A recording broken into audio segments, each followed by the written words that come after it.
Bapak Ibu Saudara yang dikasihi oleh Tuhan, Shalom. Shalom. Bagaimana kabarnya? Baik. Puji nama Tuhan, dengan penuh sukacita mari kita datang ke hadirat Tuhan Allah kita yang senantiasa setia menyertai kita. Mari kita siapkan hati kita dan arahkan pandangannya kepadanya dan bersama-sama memuliakan nama Tuhan dalam ibadah kita hari ini.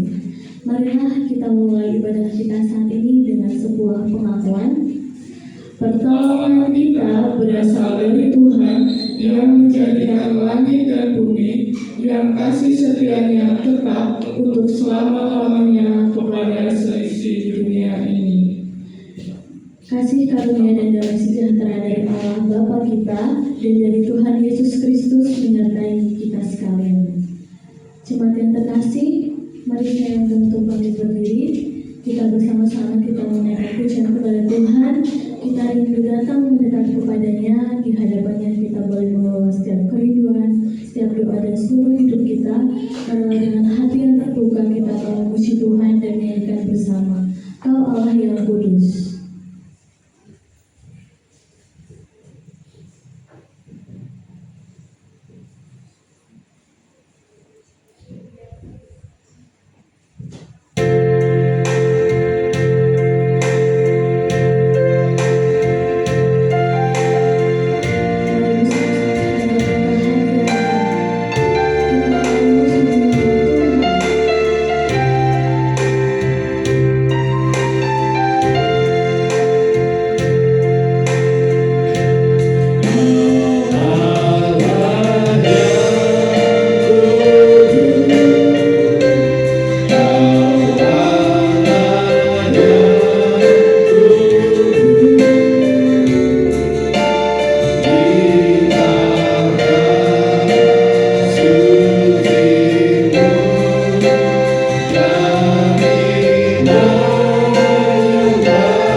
Sekalipun dosamu merah seperti kirmisi, akan menjadi putih seperti salju. Sekalipun berwarna merah seperti kain sumber, akan menjadi putih seperti bulu domba. Demikianlah berita anugerah Tuhan. Sahabat yang terkasih, Tuhan berkenan mengampuni kita dan mari kita sambut pengampunannya dengan berdamai dengan sesama dan dengan berjabat tangan dan katakan damai Kristus besertamu.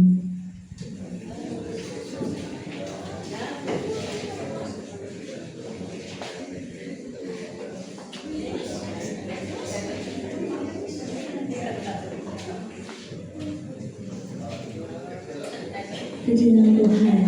Jemaat yang terkasih, Allah yang kita sembah adalah Tuhan yang Maha Besar dan Maha Kuasa, Raja di atas segala raja, dan Dia hidup dan berkuasa untuk selama-lamanya. Dia tidak tergoyahkan, Dia tidak terkalahkan, dan marilah kita dengan penuh keyakinan dan sukacita serukan namanya, kita bersama-sama kita menaikkan pujian kembali yang mengatakan, serukan namanya.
akan ungkapkan sukacita kita dan memuliakan Dia sebab Dia yang terbesar dan termulia. Mari bersama-sama kita menaikkan pujian kembali kepada Tuhan terbesar dan termulia.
Saudara-saudara, di saatnya kita akan menerima kebenaran firman Tuhan.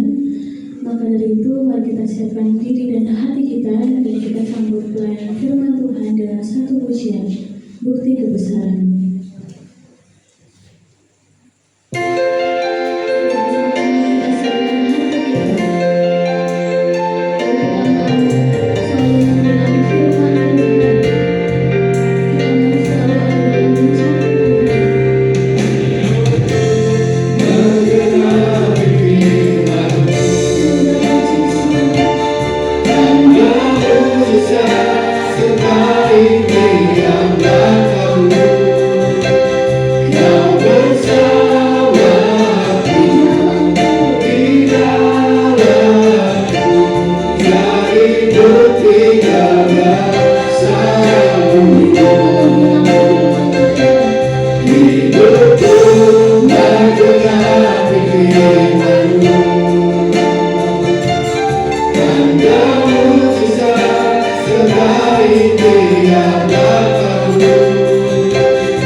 Mari kita satu di dalam doa. Allah Bapa, kami yang bertahta di dalam kerajaan surga, Bapa yang mulia, Bapa yang baik, Bapa yang kekal, kami bersyukur kepadamu, Engkau mempertemukan kami kembali, memberikan kami kesempatan untuk kami boleh bersekutu, berhimpun bersama di rumah Tuhan, memuji, mengagungkan, memuliakan nama Tuhan. Puji-pujian sudah kami naikkan, kiranya puji-pujian kami menyenangkan hati Tuhan dan berbau harum di hadapan Tuhan. Dan saat ini kami akan bersama-sama merenungkan, membaca dan menggumuli kebenaran firman Tuhan. Kiranya Tuhan mengurapi hamba-Mu yang akan menyampaikan firman Tuhan, supaya apa yang disampaikan hanyalah kehendak Tuhan saja, dan Roh Kudus kami buka di hati kami, supaya kami bukan hanya mengerti kebenaran firman Tuhan, melainkan kami pun dimampukan oleh Roh Kudus untuk melakukannya di dalam hidup kami hari lepas hari. Bersabdalah ya Tuhan, karena kami siap untuk mendengarkan firman Tuhan. Hanya di dalam satu nama Tuhan kami, Yesus Kristus, Juru Selamat kami berdoa dan kami memohon. Haleluya. Amin. Ya, selamat pagi Bapak Ibu Saudara.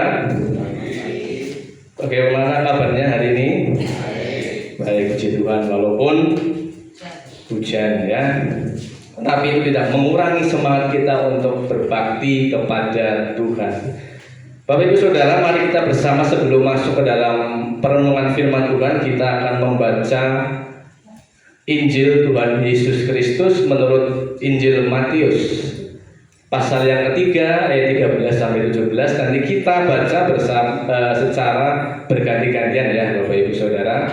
Injil Matius pasal 3 ayat 13 sampai yang ke-17. Saya memulai. Judul perikopnya Yesus dibaptis Yohanes. Maka datanglah Yesus dari Galilea ke Yordan kepada Yohanes untuk dibaptis olehnya. Tetapi Yohanes juga dia bertanya, akulah yang perlu dibaptis olehmu, dan engkau yang datang kepadaku. Lalu Yesus menjawab katanya kepadanya, biarlah hal itu terjadi, karena demikianlah sepatutnya kita menggenapkan seluruh kehendak Allah. Dan Yohanes pun menurutinya. Sesudah dibaptis, Yesus mulai airnya dan Allah itu langit terbuka, dan dia melihat Allah seperti burung merpati turun ke atasnya.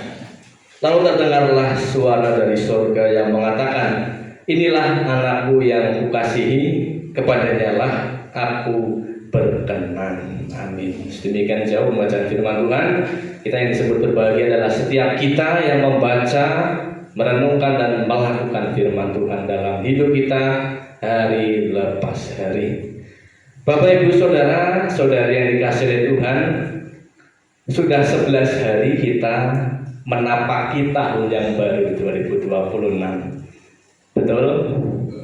11 hari sudah kita tapaki. Biasanya kebanyakan orang, dan tidak banyak juga orang Kristen yang mungkin ada di tempat ini, di antara kita, suka membuat resolusi. Apa itu resolusi? Harapan-harapan di tahun yang baru. Biasanya kan orang-orang, aku nanti di tahun 2026 punya harapan ini, harapan itu. Betul Bapak Ibu? Benar ya? Pasti. Semoga di tahun 2026 usahaku tambah maju. Misalnya seperti itu ya. Segala yang aku semogakan terjadi. Demikian orang banyak yang membuat resolusi. Bagaimana resolusi Bapak Ibu Saudara, teman-teman semua yang sudah dibuat di hari yang ke-11 ini? Apakah masih konsisten dijalani? Biasanya mungkin ada di antara kita yang ingin, aku di tahun 2026 ingin sehat, kepengen jogging gitu ya. Mulai tanggal 1 aku mau jogging pagi. Tapi nyata-nyatanya orang kelakon lah dan ngantuk.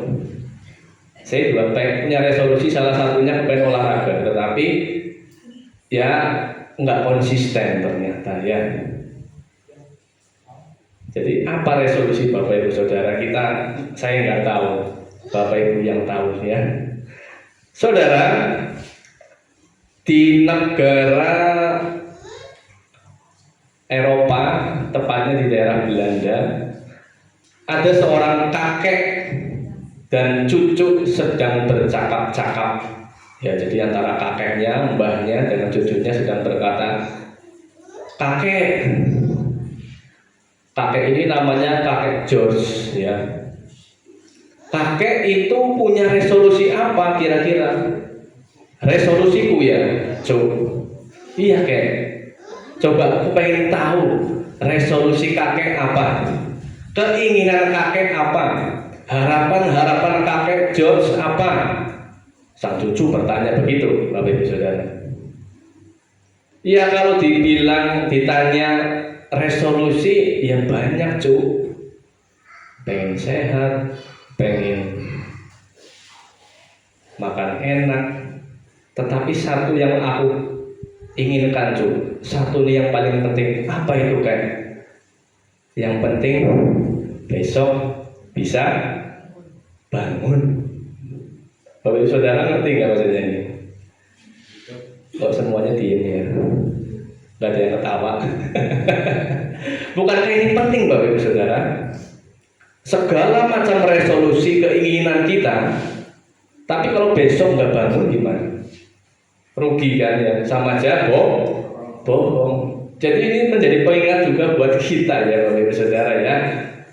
Ini pun mengetuk ya, mengingatkan kita bahwasanya kita punya bermacam-macam resolusi, keinginan, harapan, tetapi kita tidak meminta ya Tuhan besok bangunkan aku saja, itu sudah merupakan sebuah berkat Tuhan yang luar biasa. Amin. Amin ya, itu sebagai pembuka saja supaya hangat ya Bapak Ibu Saudara. Minggu ini kita memasuki penghayatan Tuhan kita Yesus Kristus itu dibaptis. Di dalam kalender gerejawi kita sudah mengikuti sebelumnya bagaimana Tuhan Yesus lahir ya, terus kemarin menyingkir ke Mesir gitu ya, kita mengikuti kisahnya, dan saat ini kisahnya Tuhan Yesus itu sudah besar, sudah dewasa, dibaptis.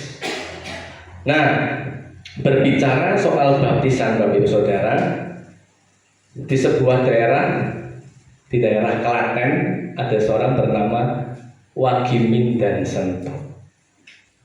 Wagimin dan Sentot. Wagimin ini berasal dari gereja tradisional, atau kita boleh sebut merek ya. Contohnya GKJ. Wagimin dari GKJ, Sentot ini dari GBT di Klaten gitu ya. Mereka sedang bercakap-cakap ya, karena mereka adalah teman lama, sama-sama anak Tuhan, di sebuah rumah makan. Lalu si Wagimin ini ngomong kepada Sentot, "Tot, besok Minggu tanggal 11, ini kan ceritanya percakapan kemarin, Minggu datang ya. Kenapa? Ke gerejaku. Kenapa? Anakku mau dibaptis." "Oh, baptis ya Wagimin?" Sentot ngomong itu. "Di kolam mana? Di gerejanya ada kolam enggak?" "Enggak ada." "Nah, terus gimana baptisnya?" "Ya kan dipercik." "Loh, kok dipercik? Enggak sah dong. Kalau di tempatku diselam, di telaga itu, kayak di sebuah kubangan air." "Ya enggak, di gerejaku dipercik." Lalu berdebat orang rampung.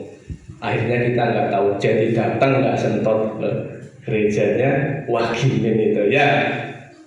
Jadi Wagimin dan Sentot ini mempermasalahkan, memperdebatkan sebuah sakramen. Kita tahu, kita orang Kristen punya berapa sakramen Bapak Ibu?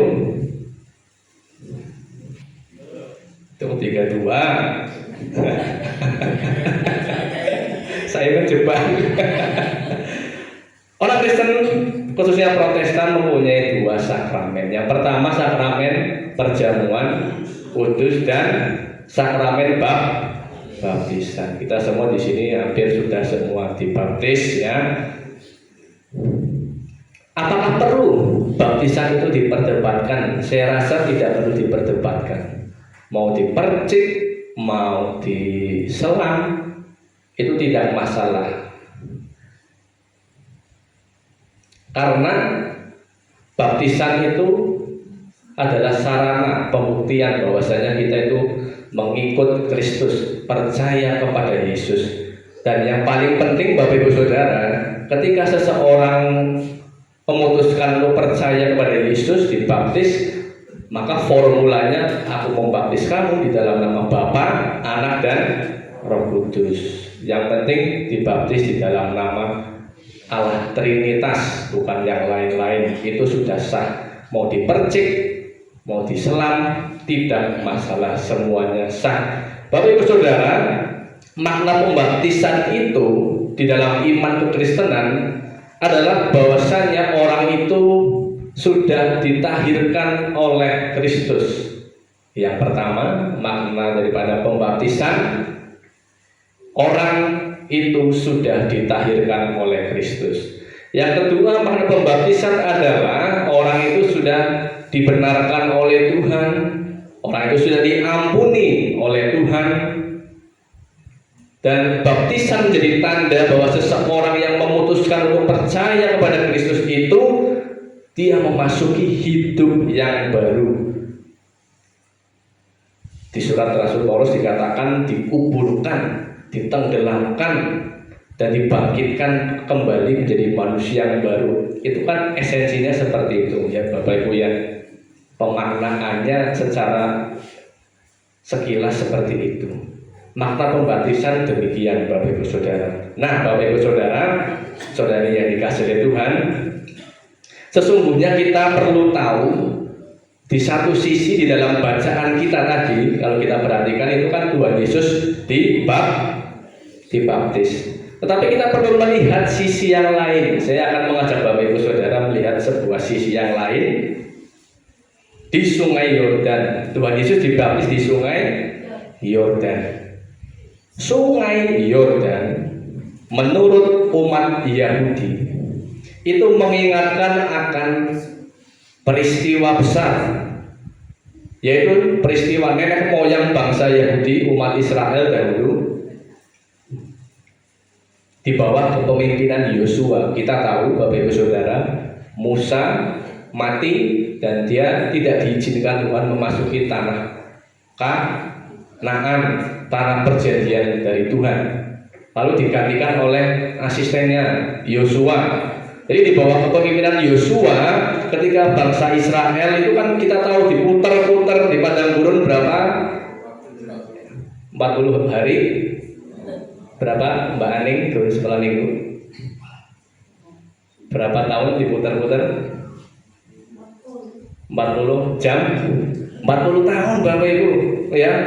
Diputar-putar yang seharusnya tinggal seluruh saja sudah sampai, tetapi Tuhan izinkan berputar-putar di padang gurun untuk membentuk karakter mereka. Nah, kini di Yosua pasal 3, nanti Bapak Ibu kalau kepo ya, kalau enggak ya enggak apa-apa.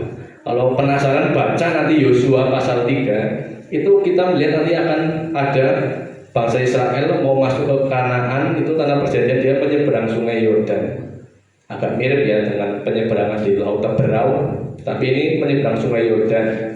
Nah, Sungai Yordannya oleh Tuhan dibuat kering, tinggal nyebrang. Nah, maknanya apa Mas? Nah, sekarang saya jelaskan. Sebuah makna daripada Yordan, karena Yordan itu mengingatkan kepada bangsa Yahudi, orang-orang Yahudi di zaman Yesus saat itu.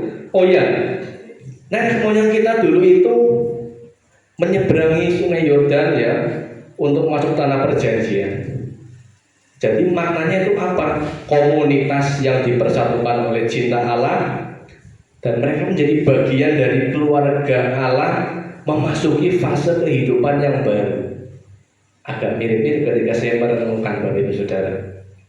Mereka berada di dalam musafir ya, seperti musafir berjalan kehidupan yang lama. Dari Mesir juga dia memasuki tanah perjanjian, memasuki kehidupan yang baru. Kira-kira seperti itu Bapak Ibu Saudara. Ketika orang Yahudi itu mengingat Sungai Yordan, oh iya, Sungai Yordan ini mengingatkan kami, mengingatkan nenek moyang kami bahwasanya mereka ketika mereka memasuki tanah perjanjian. Para ahli Alkitab, studi Alkitab juga mereka mencoba merekonstruksi, menyusun lagi peristiwa ini, peristiwa ketika Yesus dibaptis, dan mereka mengajukan sebuah argumen bahwasanya sebenarnya Yohanes ketika membaptis Yesus ini tadi Bapak Ibu di Matius 3 tadi, itu sebenarnya Yohanes itu sedang memanggil umat-umat Yahudi saat itu. Ayo sini, nyebrang sungai sambil menghayati pertobatan ya. Karena nenek moyangmu dulu mau masuk ke tanah perjanjian, sini sambil aku baptis gitu. Kecebuk. Bapak Ibu pernah nyebrang di telaga itu, yang di kalen-kalen itu? Pernah ya? Kira-kira kayak gitu. Cebuk, siram, baptis, aku membaptis engkau. Nah, tadi kan Wagime dan Centok itu memperdebatkan baptis, percik, dan selam ya. Nah, kira-kira yang paling tepat mana ya? Itu yang kayak tadi yang di telaga itu, kecebuk. Nah, Bapak Ibu, kita tidak mempermasalahkan dan kita tidak membahas itu. Itu adalah sisi lain daripada Sungai Yordan yang dihayati oleh leluhur ya, oleh bangsa Israel kepada leluhur mereka. Jadi baptisan mau dipercik, mau diselam sah di dalam nama Allah Trinitas, Tritunggal, Bapa, Anak, dan Roh Kudus. Ya Bapak Ibu Saudara, makna baptisan Tuhan Yesus itu apa? Karena kita tahu Tuhan Yesus itu kan Allah ya, Tuhan. Dia tidak berdosa. Kenapa dia itu dibaptis, mau dibaptis? Kita tahu baptisan untuk manusia, karena manusia sudah berdosa. Tetapi Tuhan Yesus dia tidak berdosa karena dia adalah Allah sendiri itu. Kenapa dia ikut dibaptis? Yang pertama, baptisan itu menjadi tanda titik balik bahwasanya setelah dibaptis Tuhan Yesus akan berkarya, berpelayanan, menjadi titik awal pelayanan Tuhan Yesus yang pertama. Yang kedua, kenapa Yesus dibaptis? Setelah dia dibaptis ada suara dari surga yang berkata apa? Inilah anakku yang kukasihi, kepadanya lah aku berkenan. Ada sebuah pernyataan konfirmasi surgawi. Allah menyatakan inilah anakku yang kukasihi, kepadanya lah aku berkenan. Dengarlah orang-orang Yahudi, orang-orang manapun saat itu, bahwa dialah adalah anak Allah. Dia adalah orang dari surga, firman Allah. Jadi jelas dikonfirmasi oleh Allah. Lalu kenapa Yesus dibaptis itu sedang mengindikasikan bahwasanya Tuhan itu taat melakukan kehendak Bapa, dan sekaligus Tuhan Yesus itu solider. Dia mau membersamai umat yang berdosa. Walaupun dia tidak melakukan berdosa, dia tidak ikut-ikutan berdosa, tapi dia mau turun bersama orang berdosa, dia mau ikut dibaptis. Bukan karena Tuhan Yesus berdosa ya, tetapi karena dia solider, dia ingin membersamai manusia yang berdosa. Karena begitu besar cintanya kepada manusia. Sang Immanuel memberi diri dibaptis karena dia ingin menyatakan, saat ini aku menjadi bagian dari kalian semua. Amin. Dekat Allah yang transenden jauh di sana mau turun membersamai umat manusia. Kita bersyukur Bapak Ibu Saudara. Yohanes sempat tidak enak hati karena dia tahu dia itu Tuhan, dia itu Mesias. Maka dia berkata apa? Aku yang perlu kamu baptis. Tapi Tuhan Yesus berkata, sudahlah, biarlah kita melakukan kehendak Bapa. Tuhan Yesus merendahkan diri, menggenapi kehendak Allah. Nah, Bapak Ibu Saudara, ketika kita tadi sudah berbicara, ngobrol tentang baptisan, sekarang maknanya apa, Mas? Ya, sekarang kita berbicara perenungan berita yang akan disampaikan, berita daripada kisah Minggu Pembaptisan Yesus ini apa? Pesan firman Tuhan pada pagi hari ini yang boleh kita bawa pulang, renungkan dan lakukan, yaitu belajar mengikuti kehendak Tuhan. Mau Bapak Ibu Saudara mengikuti kehendak Tuhan? Kita baca dulu ayatnya, ayat pokok kita. Kita baca 1, 2, 3. Lalu Yesus menjawab katanya kepadanya, biarlah hal itu terjadi, karena demikianlah sepatutnya kita menggenapkan seluruh kehendak Allah. Amin. Bapak Ibu Saudara, kita sering mendengar orang Kristen atau mungkin saya dan saudara pernah berkata begini, Tuhan, aku mengikut kehendak-Mu. Kehendak-Mu bagaimana aku mau ikut, mau turut serta. Aku manut kersaning Gusti Allah mawon. Pernah Bapak Ibu? Oh diam nih, ada yang sudah pernah ya? Saya juga sudah pernah. Tuhan, ikut kehendak-Mu. Aku mau mengikuti kehendak-Mu. Bagaimana kersaning Gusti Allah kepada aku mau lakukan. Tetapi beberapa ahli teologi, ya, para cendekiawan Kristen itu di dalam bukunya mereka juga menulis, ada banyak sebenarnya Bapak Ibu bukunya, tetapi saya rangkum dan saya ringkas dengan bahasa saya. Mereka membuat pernyataan seperti ini. Yakinkah kamu ingin mengerti kehendak Tuhan? Bagaimana kalau Tuhan tunjukkan kehendaknya untuk kita lakukan? Apakah kita mau melakukan? Lalu kita akan berpikir-pikir lagi, wah, iya aku sudah minta kehendak Tuhan terjadi, aku menyatakan mau mengikut kehendak-Mu, tetapi ketika Tuhan menunjukkan ini loh kehendak-Ku, apakah kamu mau melakukan? Dallas Willard pernah berkata, seorang filsuf Kristen, banyak orang ingin mengetahui kehendak Allah selama kehendak itu sejalan dengan keinginan mereka sendiri. Yakin kamu ingin mengerti kehendak-Ku? Langsung ditampar oleh Dallas Willard. Banyak orang ingin mengetahui kehendak Allah selama kehendak itu sejalan dengan keinginan mereka sendiri. Banyak orang, termasuk kemungkinan juga orang Kristen, saya sedang tidak menuduh ya, di luar sana orang Kristen, jangan sampai di sini ada ya Bapak Ibu Saudara ya. Amin. Banyak orang Kristen memilah-milah, menyortir mana yang mudah dilakukan, yang susah diabaikan. Kehendak dan firman Allah dijadikan seperti menu restoran, mana yang paling favorit. Bapak Ibu Saudara pernah ke restoran, ke rumah makan? Pernah ya? Iya.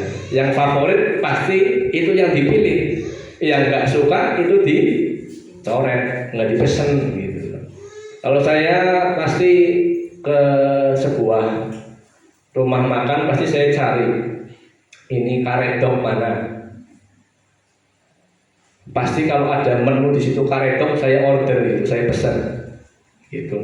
Itu ya menunjukkan bahwasanya manusia itu cenderung mau memilih, mau melakukan yang favorit. Betul Bapak Ibu Saudara?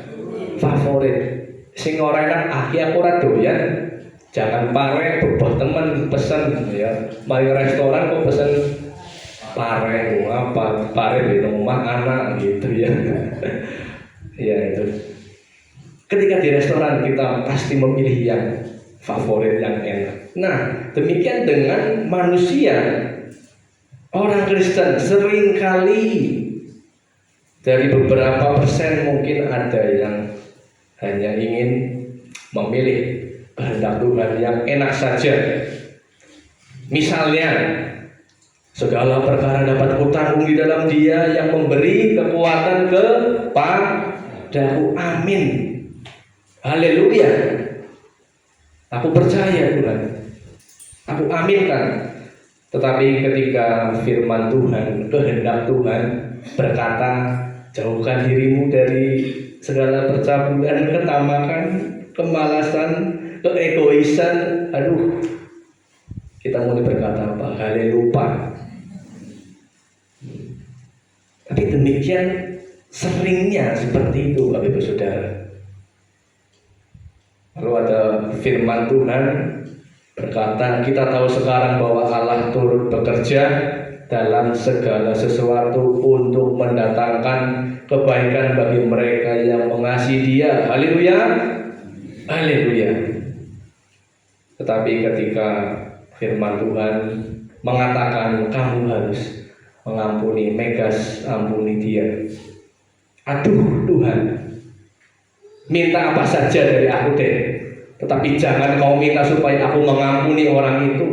Jangan Tuhan minta aku mengampuni suamiku, istriku, mertuaku, ya. Jangan, aku nggak bisa. Kita memilih-milih kehendak Tuhan. Maka kehendak Tuhan apa Bapak Ibu Saudara? Lakukanlah semua kehendakku. Jangan kau pilih. Tema kita hari ini itu mengikuti kehendak Bapa. Seperti Tuhan Yesus mengikuti kehendak Bapa. Dia tidak pilih-pilih. Kehendak Bapa dibaptis. Setelah itu berpelayanan, ya, bahkan harus dicemooh, dicaci maki, dia tetap lakukan sampai di atas kayu salib dia melakukan dengan selesai. Maka kita sebagai anak Tuhan hari diingatkan, marilah mengikuti kehendak Bapa. Jangan memilih-milih yang favorit mana, yang menguntungkan mana, tetapi yang merugikan aku nggak mau lakukan. Kita diingatkan Bapak Ibu Saudara harus siap. Petrus pun, Rasul Petrus yang dekat dan kita mungkin tahu dia mengerti kehendak Tuhan. Dia ngintil kemanapun Tuhan Yesus pergi. Ajaran Tuhan Yesus pun dia tahu. Tetapi Petrus harus menunggu Tuhan Yesus itu naik ke surga, Roh Kudus turun, Pentakosta, ya, dan dapat penglihatan tentang gambar hewan haram yang dihalalkan. Petrus, apa yang dihalalkan oleh Allah tidak boleh kau haramkan. Karena orang Yahudi kan memang cenderung eksklusif, ya Bapak Ibu Saudara, ya. Injil apapun itu hanya keselamatan hanya untuk orang Yahudi, tetapi Allah nyatakan bukan pikiran Petrus keselamatan untuk semua orang. Akhirnya Petrus, oh ya, sekarang aku sadar Allah tidak membeda-bedakan orang. Dia beritakan Injil kepada Cornelius, orang Itali, di mana dia bukan orang Yahudi, dianggap non Yahudi, maka orang itu kafir. Tapi akhirnya Petrus terbuka hatinya, dia mau memberitakan Injil kepada Cornelius, si orang non Yahudi itu. Karena Allah mengasihi semua orang tanpa membatasi suku, agama, ras, budaya, semua Tuhan kasih. Amin. Nah, Yesus dibaptis itu bukan hanya sekedar seremonial, ya Bapak Ibu. Karena dibaptis itu mudah, betul? Ya, dibaptis dicelup dah gitu. Tetapi setelahnya itu loh, baptisan itu bukan hanya sekedar atau selesai setelah dibenamkan, dinaikkan ke atas, bukan. Tetapi baptisan itu berbicara setelah dibaptis. Ketika kamu dibaptis itu kamu menyatakan diri, menundukkan diri, kamu masuk ke dalam Tuhan itu sendiri. Kamu harus mau melakukan kehendak-kehendak Tuhan. Jadi baptisan itu dari titik awal kita itu mulai menjadi manusia baru. Walaupun seringkali terjatuh, tapi kita harus bangkit lagi, mengikuti, melakukan setiap kehendak Bapa. Menundukkan diri, siap menderita, mengikut kehendak Tuhan yang seringkali berlawanan dengan keinginan kehendak kita. Maka jangan segera berbangga, aku sudah dibaptis, aku diselamatkan, tetapi kelakuannya masih ajeg. Orang anak bedanya kayak gemien. Itu yang harus kita renung-renungkan Bapak Ibu Saudara. Amin. Amin. Menariknya kata biarlah itu tadi di ayat 15, ketika saya teliti, ya, orang gawean ya tak teliti lah gitu, ya. Coba tak teliti ini sebenarnya artinya apa sih dalam bahasa Yunani, ya. Orang pernah belajar di STT teologi itu harus ngerti lah, orang ketang setengi, ya Bapak Ibu, ya. Saya teliti di ayat 15 kata biarlah hal itu terjadi itu apes atau apiemi Itu kalau diartikan itu biarlah aku itu menderita. Kalau Bapak Ibu penasaran, cek di Alkitab HP-nya, diganti itu TB diganti KJV atau King James Version bahasa Inggris, maka di sana Bapak Ibu akan menjumpai kalimat suffer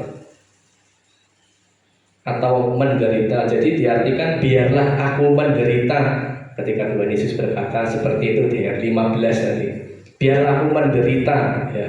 Dia mau menderita, bahwasanya dia itu mau bersolider, mau melakukan kehendak Bapa. Seringkali kan kehendak Bapa, kehendak Tuhan itu membuat kita itu menderita. Betul Bapak Ibu?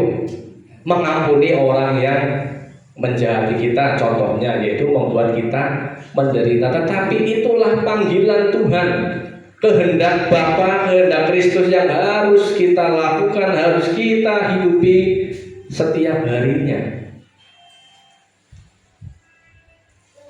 Bagaimana dengan kita? Apakah kita mau mengikuti kehendak Bapa? Kita harus berkata siap untuk mengikuti kehendak siapa Bapak Ibu? Bapa. Jadi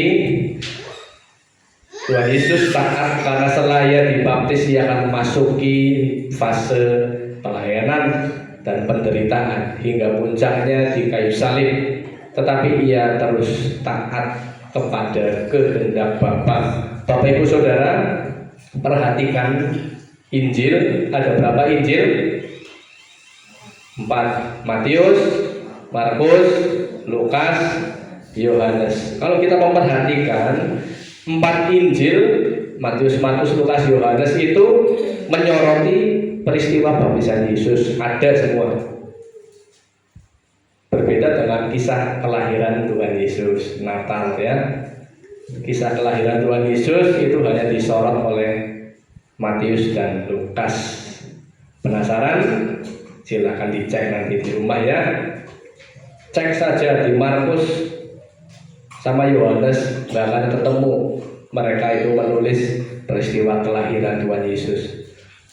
Hanya Matius dan Lukas yang mencatat kelahiran Tuhan Yesus. Tetapi peristiwa baptisan Yesus disoroti, dicatat. Bapak Ibu Saudara cari di Matius, Markus, Lukas, Yohanes ada. Karena betapa pentingnya baptisan yang menjadi titik awal Yesus kita masuk ke dalam kehendak Bapa.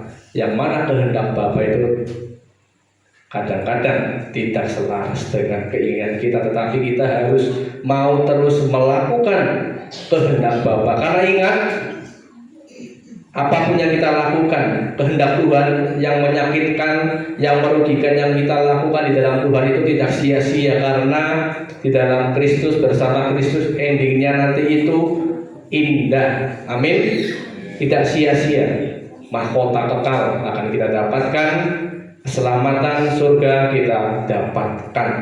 Tidak akan pernah sia-sia ketika kita melakukan firman Tuhan. Ingat itu Bapak Ibu Saudara. Gak akan sia-sia kita mengampuni, gak akan sia-sia kita menolong orang, gak akan mubazir kita itu membantu orang yang berkekurangan, tidak mubazir. Ingat, segala sesuatu yang kita lakukan di dalam Tuhan itu berbuah manis. Ada upahnya. Amin Bapak Ibu. Amin. Tetapi bukan kita mengejar upahnya, tetapi karena kasih kita kepada Tuhan.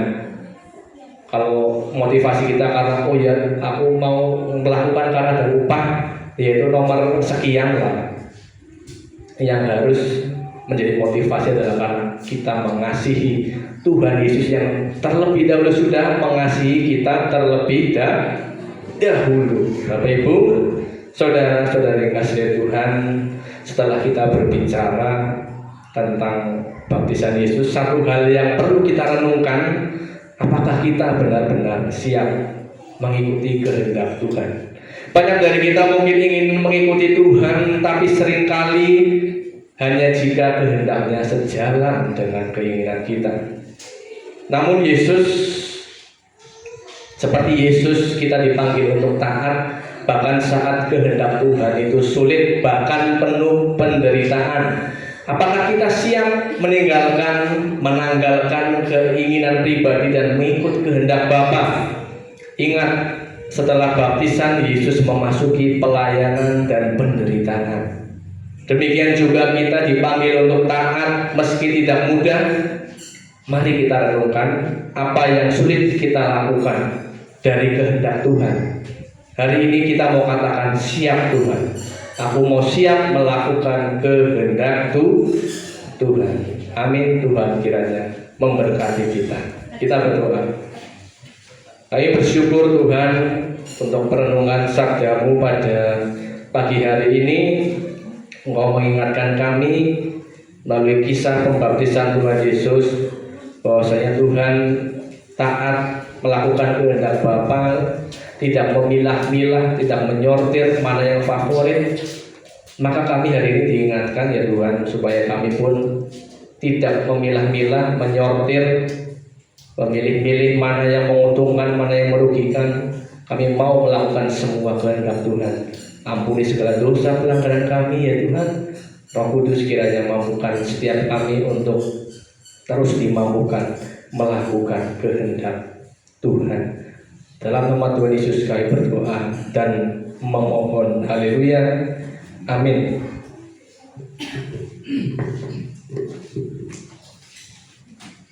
Nanti dikasih Tuhan, dimohon untuk kami berdiri kembali. Mari bersama kita mengikrarkan pengakuan iman percaya kita menurut Kidung Jemaat 280, aku percaya.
Marilah kita menyatakan syukur kita melalui persembahan, bukan sebagai kewajiban, tetapi sebagai ucapan syukur kita karena kita telah mengalami damai dan pengharapan dari Allah.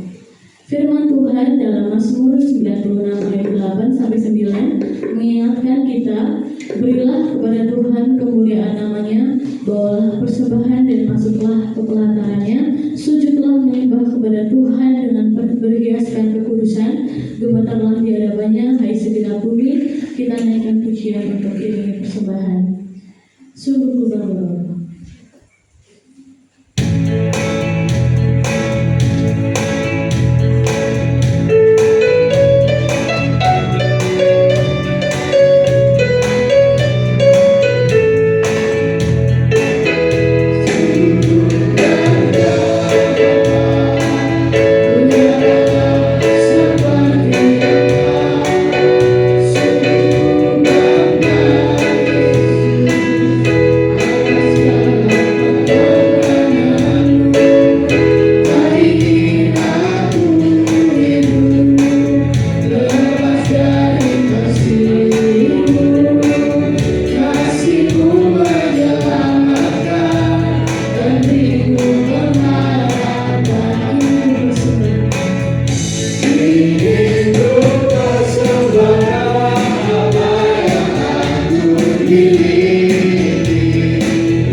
semoga persembahan kami dapat berguna bagi pekerjaan Tuhan di tempat ini. Tuhan memberkati tangan yang sudah memberi dan juga pelayan pada pagi hari ini Tuhan. Terima kasih Tuhan, kami naikkan dalam kasih Tuhan. Hai dalam nama Tuhan Yesus Kristus, Juru Selamat kami sudah berdoa. Haleluya, amin. Tuhan memberkati persembahan Bapak Ibu sekalian. Selanjutnya saya akan membacakan untuk informasi sepekan. Untuk ibadah rumah tangga diadakan hari Rabu 14 Januari 2026 pukul 18 atau jam 6 sore bertempat di rumah Bapak Barno. Mohon perhatian dan kehadiran jemaat. Kemudian untuk ibadah umum Minggu 18 Januari 2026 pukul 8 pagi WL-nya Saudari Rahel Mariana, singernya Saudari Tania dan Saudara Stephen, asyirnya Bapak Ibu Bayu dan LCD-nya Saudara Asari. Selanjutnya kita akan berdoa syafaat dan menerima doa penutup. Doa berkat penutup dari Bapak Gembala. Untuk waktu dan tempat disilakan.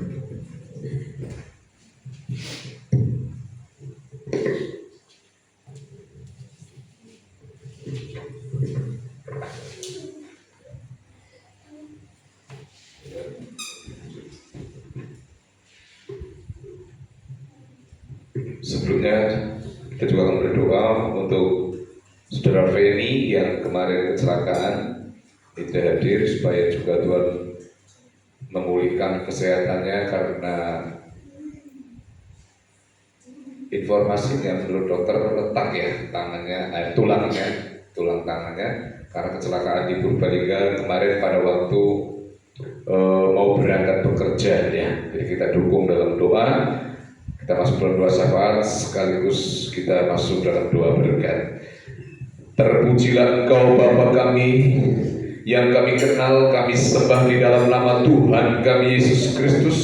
Kami bersyukur Tuhan, rangkaian ibadah dari awal pertengahan sampai pada akhirnya berjalan dengan baik, berjalan dengan lancar tanpa kurang suatu apapun. Puji-pujian sudah kami naikkan kepada Tuhan. Firman Tuhan sudah kami dengarkan, sudah kami mengerti, dan biarlah kami bisa melakukan. Setelah kami dibaptis, itu adalah awal hidup baru, dan setelah kami dibaptis, kami menaati apa yang menjadi kehendak Bapa. Dan kehendak Bapa tidak harus kami pilih yang enak, yang menyenangkan, tapi seluruh kehendak Bapa harus kami taati. Seringkali kami menjadi orang Kristen yang mentaati firman Tuhan yang sesuai dengan keinginan, kesenangan kami. Tapi ketika firman Tuhan, kehendak Tuhan yang tidak enak, kita abaikan. Kami abaikan karena tidak menguntungkan dan merugikan diri kami. Seringkali kami tidak mau rugi untuk Tuhan, tapi mau untung untuk diri kami sendiri. Terima kasih Bapak. Oleh sebab itu ubah pola pikir kami. Ubahlah paradigma kami Tuhan, supaya paradigma kami, pola pikir kami menjadi pola pikir orang yang bertobat, bukan orang yang berpura-pura bertobat di hadapan Tuhan. Oleh sebab itu Tuhan, tolonglah di tahun baru 2026 ini pola pikir kami diperbaharui. Mungkin ketika kami mentaati firman Tuhan, kami harus menderita, kami harus sengsara, kami harus dirugikan. Tetapi itulah bukti cinta kasih kami kepadamu. Bukan untuk diberkati kami taat, tapi karena kami mengasihi Engkau ya Tuhan. Terima kasih Bapa. Kami berdoa juga Tuhan untuk Saudara Feni yang sudah pulang dari rumah sakit. Oleh karena Feni terjatuh atau tabrakan di Purbalingga dan tangannya sedikit, Tuhan pulihkan kesembuhannya dan kesehatannya, supaya Saudara Feni boleh pulih, sehat, sembuh total seperti sedia kala. Tangan kasih Tuhan, mujizat Tuhan, pertolongan Tuhan, kesembuhan dari Tuhan membersamai Saudara Feni, sehingga dia boleh sembuh kembali, sehat kembali, beraktivitas kembali, dan bekerja kembali seperti biasa. Oleh sebab itu Tuhan, tolonglah. Dan kami semua juga, saudara seiman yang lain, boleh mendoakan dan boleh menengok sebagai bukti cinta kasih kami sebagai anggota tubuh Kristus yang saling mencintai, saling mengasihi.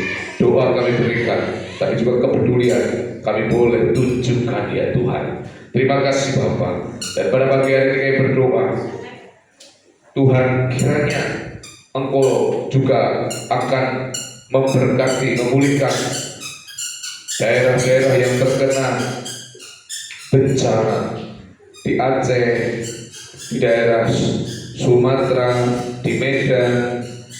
Oleh karena pasca bencana, pasca banjir, dan bencana-bencana yang lain yang menimpa di daerah Sumatera sana, Tuhan tolonglah kiranya Engkau akan memulihkan kembali, sehingga di Aceh, di Medan, dan di Jambi, di daerah-daerah yang lain yang terkena bencana, Tuhan kiranya Engkau pulihkan kembali.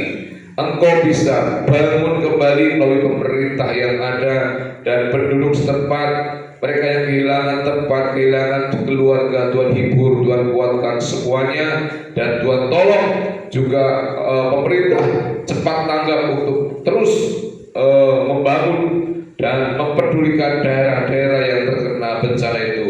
Biarlah pemerintah terus sigap dan mengedepankan mereka, mengutamakan mereka yang sedang di dalam penderitaan ya Tuhan. Kami tahu, oleh itu kami berdoa, biarlah Tuhan teguhkan hati, teguhkan iman, hibur mereka, dan berikanlah pertolongan melalui para donasi, melalui pemerintah untuk menolong mereka semuanya. Terima kasih Tuhan.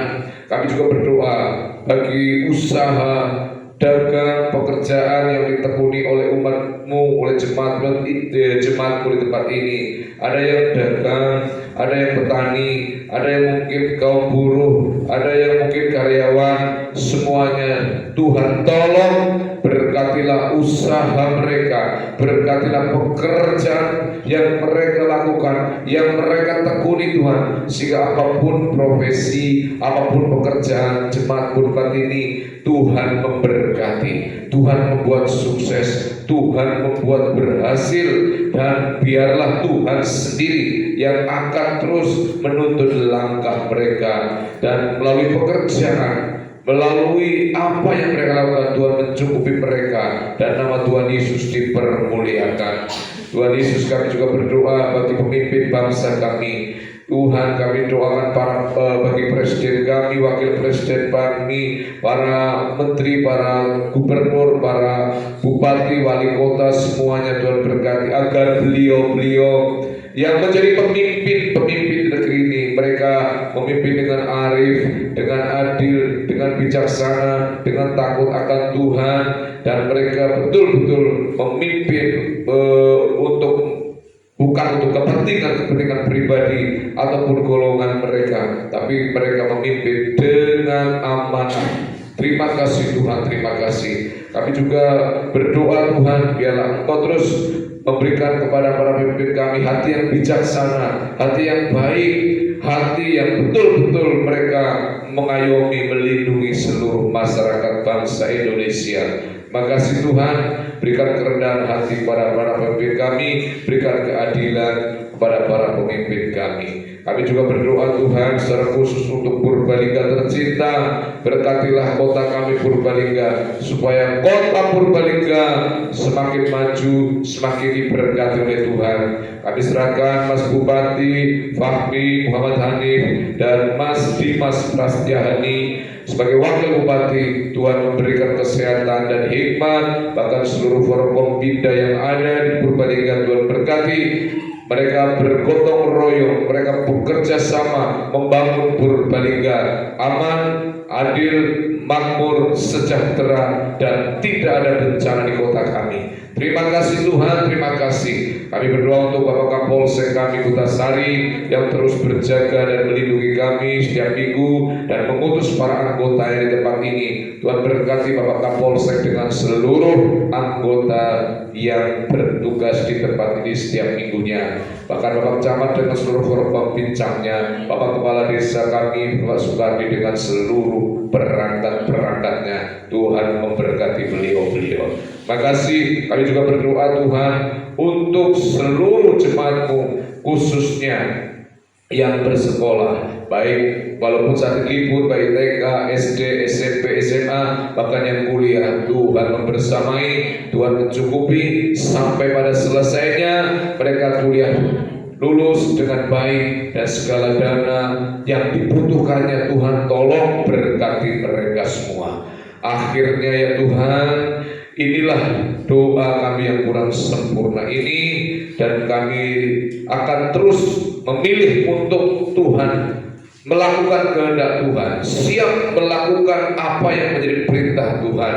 Dan firman mengingatkan untuk kami boleh melakukan firman Tuhan tanpa harus memilih mana yang baik dan mana yang mengenakan. Tapi jadikan kami umat-Mu, jadikan kami anak-Mu untuk taat melakukan firman Tuhan, walaupun mungkin secara daging tidak menyenangkan dan tidak mengenakan kami. Inilah doa kami ya Tuhan yang kurang sempurna, yang akan kami sempurnakan dengan doa yang diajarkan oleh Tuhan Yesus kepada kami, dengan doa Bapa kami yang demikian.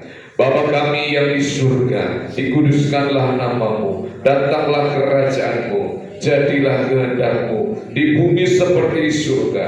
Berikanlah kami pada hari ini makanan kami yang secukupnya, dan ampunilah kami akan kesalahan kami, seperti kami juga mengampuni orang yang bersalah kepada kami. Dan janganlah membawa kami ke dalam pencobaan, tetapi lepaskanlah kami daripada yang jahat, karena Engkaulah yang mempunyai kerajaan dan kuasa dan kemuliaan sampai selama-lamanya. Amin. Jemaat Tuhan diundang untuk bangkit berdiri. Kita akan menerima dua berkat dan kita akan pulang. Arahkanlah hatimu, angkatlah kedua tanganmu, dan pulanglah. Kita akan diutus untuk menjadi saksi-saksi Kristus, dan terimalah berkat Tuhan ini. Tuhan memberkati engkau dan melindungi engkau. Tuhan menyinari engkau dengan wajah-Nya dan memberikan engkau kasih karunia. Tuhan menghadapkan wajah-Nya kepada saudara-saudara dan memberi saudara-saudara damai dan sejahtera dari sekarang dan sampai selama-lamanya. Di dalam nama Bapa, Putra, dan Roh Kudus kami sudah berdoa. Haleluya. Amin.